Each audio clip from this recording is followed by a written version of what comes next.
오늘 12장 보니까 다윗이 어디에 있을 때예요? 시글락에 숨어 있을 때에 이렇게 시작합니다. 시글락에 숨어 있을 때. 시글락이라고 하는 장소는 어디냐면 원래 이스라엘에게 시므온 지파로 줬던 땅이에요. 그런데 지금 역사가 기록되고 있는 이 시기, 다윗의 시기에는 블레셋 사람이 점령하고 있던 땅이었습니다. 그러니까 블레셋 땅이에요. 그런 블레셋 땅 시글락에 이제 왕으로 추대될 다윗이 거기 들어간 것입니다. 왜 들어갔을까요? 뭐라고 되어 있습니까? 기스의 아들 사울로 말미암아. 하도 죽이려고 하니까 특공대를 풀어가지고 온 나라가 대적 한 사람을, 다윗 한 사람을 대적으로 삼고 다윗을 죽이려고 하니까 다윗이 살 수가 없어서 블레셋 사람이 가지고 있던 블레셋 땅으로 도망간 거예요. 그런데 이게 얼마나 위험한 일이겠습니까? 블레셋은요, 다윗이 소년 때 누구를 죽였던 나라입니까? 골리앗을 죽였던 나라, 블레셋이. 블레셋 사람들이 살려두려고 하지 않겠죠. 그런데도 블레셋 사람 땅에 들어갔다라고 하는 것은 사울이 얼마나 기를 쓰고 죽이려고 했는지 그것을 알 수가 있는 것입니다. 그리고 나중에 이스라엘의 왕이 될 사람이 블레셋 땅에 도망가서 거기서 살았다. 블레셋 왕의 신하로 살았다. 이런 이력은 앞으로 정치적 활동에 엄청난 치명타였을 거예요. 그걸 다윗이 모르지 않았을 것입니다. 그런데도 블레셋 사람의 땅으로 도망가서 블레셋 왕의 신하로 살았습니다. 여기 딱 하나로 이야기하잖아요. 기스의 아들 사울로 말미암아. 그러니까 지금 이 시글락에 숨어 있을 때는요, 다윗의 전체 일생 중에 가장 어려웠을 때, 아니면 두 번째 어려웠을 때, 첫 번째, 두 번째 이쯤이에요. 가장 추웠을 때, 가장 비참했을 때, 그때를 이야기하는 때가 바로 다윗이 시글락에 숨어 있을 때입니다. 그런데 이 역대상을 쓴 역사가의 사관이 여기서 나와요. 사울을 이야기할 때 뭐라고 이야기합니까? 기스의 아들 사울, 이렇게 이야기합니다. 이게 왜 재밌는 표현이냐면 사울을 무시하고 있는 거예요. 지금 사울은요, 그 나라의 왕이었어요. 그렇잖아요. 근데 왕인데 왕의 이름을 쓸 때 사울 이렇게 쓰지 않고 누구의 아들, 아직 애라는 거예요. 상대방을 아주 얕잡아 볼 때 쓰는 표현이 누구의 아들, 이런 표현이거든요.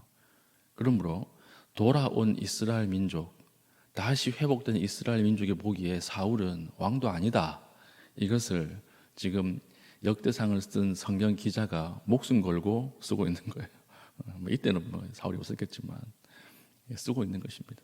그래서 항상 다윗은 사울을 부를 때 내 주, 아니면 사울 이렇게 부르지만 사울은 다윗을 부를 때 뭐라고 불러요?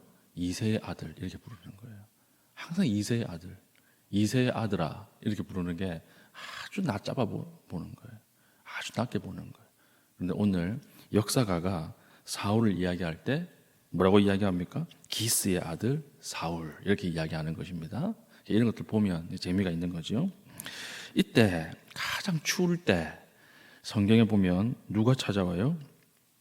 2절, 그들은 활을 가지며 좌우 손을 놀려 물매도 던지며 화살도 쏘는 자요, 베냐민 지파 사울의 동족인데 그 이름은 이러하니라. 1절 마지막에 보니까 시글락에 숨어 있을 때에 그에게 와서 싸움을 도운 용사가 있었다, 이렇게 돼 있잖아요.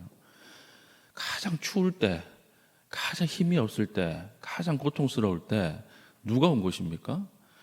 2절 보니까 좌우에 손을 놀려 이랬으면 그 당시 고대 사회에 좌우 양손을 쓴다라고 하는 것은 엄청난 군사적인 능력이거든요. 그러니까 특공대가 왔다는 거예요. 특공대, 양손, 물매도 던지고 활도 쏘고 오른손 왼손 다 쓰는 사람, 창도 던지고 이런 사람이 왔다는 것입니다. 그런데 그 사람 지파가 누굽니까? 베냐민 지파 사울의 동족이에요. 이게 이상하죠. 왜 이상하냐? 사울의 지파가 베냐민 지파거든요. 왕족이에요, 왕족. 왕을 배출한 지파입니다. 그런데 자기의 왕을 배신하고 누구를 찾아온 것입니까? 다윗을 찾아온 거예요, 지금. 근데 다윗이 능력이 있고 힘이 있을 때였나? 아니에요. 다윗은 숨어 있을 때였고, 광야에 있을 때였고, 아무런 힘이 없을 때였어요. 그런데 어떻게 광야에 숨어 있는 다윗을 찾아가지고 이 엄청난 특공대, 그것도 왕 지파 사람들이 자신의 왕을 배신하고 광야에 숨어 있는 다윗에게로 왔다는 것입니다. 그러니까 다윗이 이거 사울이 나를 잡으려고 함정 파는 거 아니야? 물어보죠. 의심이 들겠죠. 야, 너 진짜 내 군사가 되려고 왔냐? 물어보니까 그때 했던 말이 18절이에요. 18절. 보겠습니다. 18절. 그때에 성령이 30명의 우두머리 아마새를 감싸시니 이르되 다윗이여 우리가 당신에게 속하겠고 이새의 아들이여 우리가 당신과 함께 있으리니 원하건대 평안하소서. 당신도 평안하고 당신을 돕는 자에게도 평안이 있을지니 이는 당신의 아들 하나님이 당신을 도우심이니이다 한지라. 다윗이 그들을 받아들여 군대 지휘관을 삼았더라. 여기에 지금 대표로 온 사람이 성령께서 감싸셨다 이렇게 되죠. 누가 보내신 거예요? 하나님 보낸 거예요. 그래서 그걸 인정하고 다윗이 이들을 자신의 군대로 받아들입니다. 받아들일 수밖에 없죠. 지금 자기에게는 아무런 힘이 없으니까. 그리고 나서 8절 보면 어떤 지파 사람들이 나오느냐? 갓 지파 사람 중에서 이렇게 되어 있어요. 갓 지파는 어디 있는 지파입니까? 모세가 이제 여호수아가 가나안으로 들어올 때 요단강 건너기 전에 요단 동편에 있던 땅이었거든요. 르우벤 지파, 갓 지파, 므낫세 지파. 이 세 지파는요, 가나안 땅 들어오기 전에 목초지 너무 좋은 거예요. 평야가 있는 거예요. 굳이 이 정도 땅이면 가나안 안에 안 들어가도 되겠다. 전쟁은 할 테니까 이 땅을 우리에게 주세요. 이래서 이 세 지파는요, 평야에 이렇게 거주했던 지파입니다. 요단 동편에.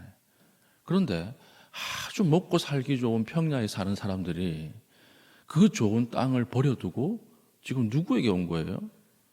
다윗에게 온 거예요. 다윗은 어디 있다고요? 시글락에. 예, 자기 땅도 아니에요. 블레셋 땅에. 목적은 무엇입니까? 다윗의 군사가 되기 위해서 온 것이다라고 하는 것입니다. 이게 말이 안 되는 일들이 일어나는 것입니다.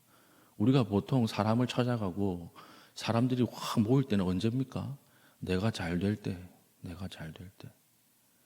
저희 외가 친척 중에 그 사법고시 합격한 분이 한 분 계시거든요.